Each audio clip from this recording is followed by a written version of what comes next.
लखनऊ और मुंबई के बीच सांसें रोक देने वाले मुकाबले में कैसे सूर्यकुमार यादव के तूफान में उड़ा लखनऊ, और लखनऊ सुपर जायंट्स के कमबैक के बाद कैसे जसप्रीत बुमराह ने अपनी आग उगलती हुई गेंदबाजी से मचा दिया कोहराम। रोहित शर्मा के एक डिसीजन ने कैसे पलट दी हारी हुई बाजी। चलिए इस मुकाबले की पूरी हाईलाइट का वीडियो हम आपको दिखाते हैं, लेकिन उससे पहले आप वीडियो को लाइक और चैनल को सब्सक्राइब करना बिल्कुल ना भूलिएगा। दोस्तों, आईपीएल 2025 का 45वां मुकाबला लखनऊ सुपर जायंट्स और मुंबई इंडियंस के बीच खेला गया।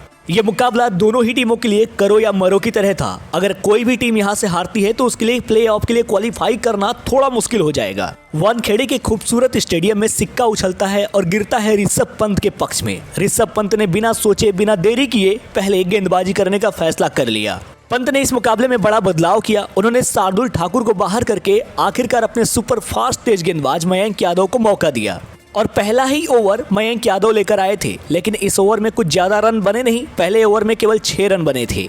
पर दोस्तों, जब प्रिंस यादव दूसरे ओवर में गेंदबाजी करने के लिए आए तब इस ओवर में मुंबई इंडियंस के बल्लेबाजों ने रफ्तार पकड़ी और आपको बता दें रियान रिकलिंटन ने क्या खूबसूरत बल्लेबाजी की इस ओवर में। रिकलिंटन ने दूसरी गेंद पर छक्का लगाया, चौथी गेंद पर चौका, पांचवी गेंद पर चौका लगाकर प्रिंस यादव के इस ओवर में कुल 14 रन कूट डाले। अब आने वाला था मयंक यादव का एक और ओवर। बेस्ट वर्सेस बेस्ट की लड़ाई थी, क्योंकि यहाँ पर सुपर फास्ट तेज गेंदबाज थे और सामने थे दुनिया के सबसे खतरनाक बल्लेबाज रोहित शर्मा।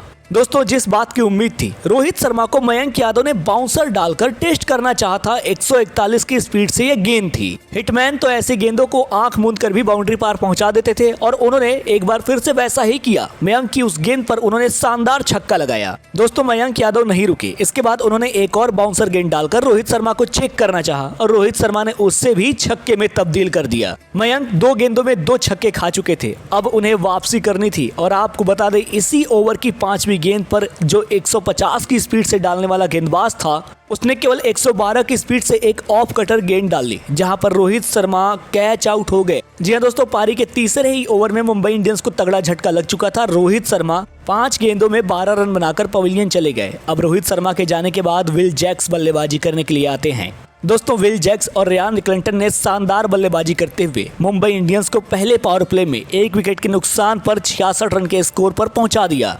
पारी के 6ठे ओवर में दिग्वेश राठी गेंदबाजी करने आए थे और आपको बता दें, राठी के इस ओवर में दोनों ही बल्लेबाजों ने 19 रन ठोके थे। वानखेड़े की सपाट पिच पर मुंबई इंडियंस की गाड़ी अब तेज भाग रही थी। हर ओवर में लगभग 10 से 12 रन बनने लगे थे। लेकिन दोस्तों, पारी के 90वें ओवर में जब दिग्वेश राठी एक बार फिर से गेंदबाजी करने के लिए आते हैं, तब उन्होंने शानदार बल्लेबाजी कर रहे रियान रिकलिंटन को पवेलियन चलता किया। रिकलिंटन ने जाने से पहले शानदार हाफ सेंचुरी लगाई थी। इस खिलाड़ी ने मात्र 32 गेंदों में 58 रन ठोके थे। दोस्तों, रियान रिकलिंटन ने अपनी पारी में 6 चौके और 4 छक्के लगाए थे। राठी की गेंद पर आइस बदोनी ने एक शानदार कैच पकड़ा और इस तरीके से उनकी पारी का अंत हुआ। 88 रन के स्कोर पर मुंबई इंडियंस ने अपना दूसरा विकेट गंवाया। इसके बाद बल्लेबाजी करने आ गए थे सूर्यकुमार यादव, मुंबई के सबसे खतरनाक बल्लेबाजों में से एक।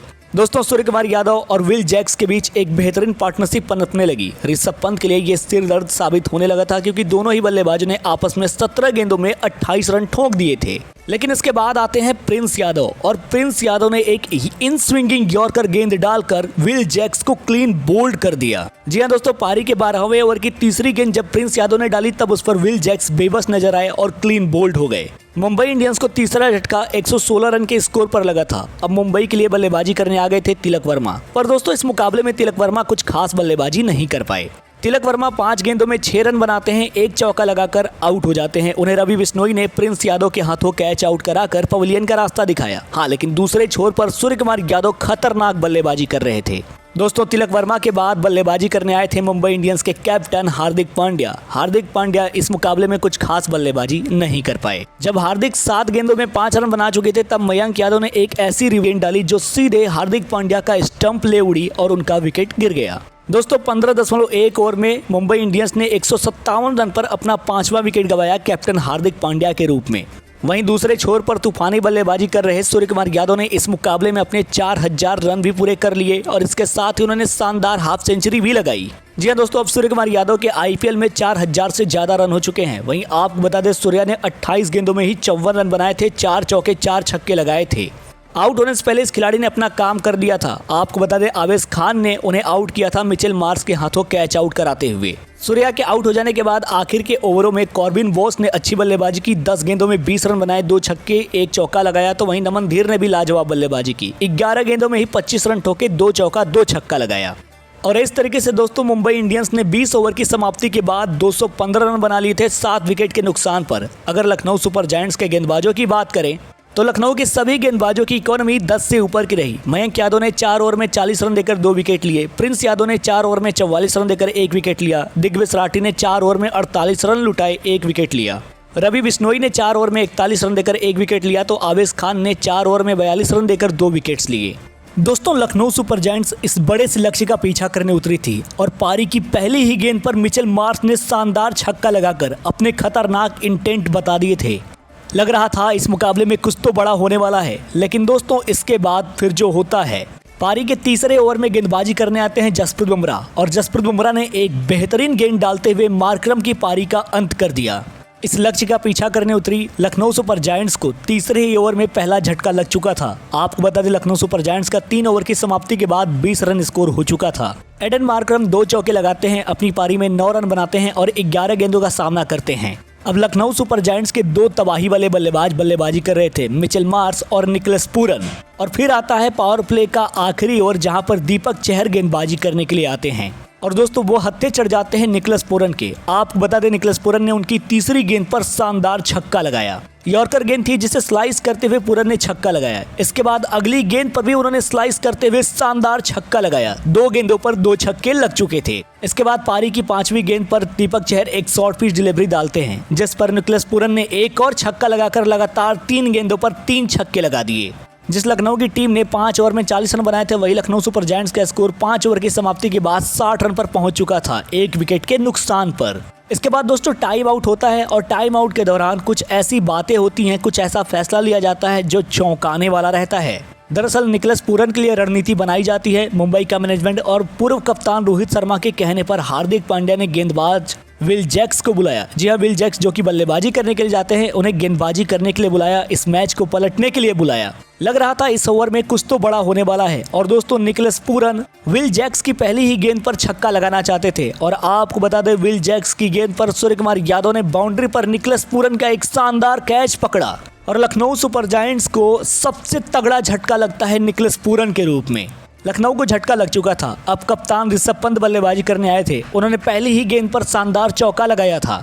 ऋषभ पंत का इंटेंट तो इस मुकाबले में शानदार नजर आ रहा था। लग रहा था कि वो लखनऊ सुपर जायंट्स के संकट मोचक बनेंगे। इसकी अगली गेंद पर ऋषभ पंत ने एकदम से घटिया शॉट खेला। आपको बता दें स्लिप में 2 फील्डर लगे हुए थे, वहां पर कर्ण शर्मा भी मौजूद थे, लेकिन ऋषभ पंत रिवर्स स्वीप लगाना चाहते थे और दोस्तों कर्ण शर्मा के हाथ में सीधे गेंद चली गई और ऋषभ पंत की पारी का अंत हो जाता है। ऋषभ पंत 2 गेंदों का सामना करते हैं, 4 रन बनाते हैं और सीधे पवेलियन के राह चले जाते हैं। आपको बता दें 7 ओवर की समाप्ति के बाद मात्र 67 रन पर लखनऊ सुपर जायंट्स ने अपने 3 विकेट गंवा दिए थे। इसके बाद आयुष बदोनी और मिचेल मार्श के बीच अच्छी पार्टनरशिप होती है। दोनों ने शानदार अंदाज में बल्लेबाजी करते हुए लखनऊ सुपर जायंट्स का स्कोर 10 ओवर की समाप्ति के बाद 103 रनों के पार पहुंचा दिया। लग रहा था लखनऊ सुपर जायंट्स तगड़ा फाइट बैक करते हुए मुंबई इंडियंस को इस मुकाबले में काफी पीछे धकेलने वाली है, लेकिन दोस्तों 12वें ओवर में गेंदबाजी करने आए मिचेल मार्श को आउट करके पवेलियन भेजा ट्रेंट बोल्ट ने। दोस्तों ट्रेंट बोल्ट की गेंद पर बड़ा शॉट लगाना चाहते थे मिचेल मार्श, लेकिन तिलक वर्मा ने शानदार कैच पकड़ते हुए मिचेल मार्श की पारी का अंत कर दिया। उन्होंने अपनी पारी में 24 गेंदों में 34 रन बनाए थे, 3 चौके 2 छक्के लगाए थे।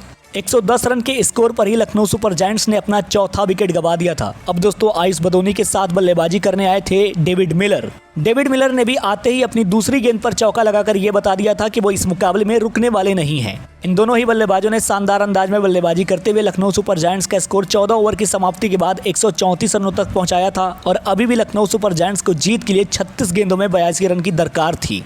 दोस्तों इसके बाद गजब का कमबैक करते हुए मुंबई इंडियंस के गेंदबाजों ने लखनऊ सुपर जायंट्स के बल्लेबाजी क्रम को तहस नहस कर दिया।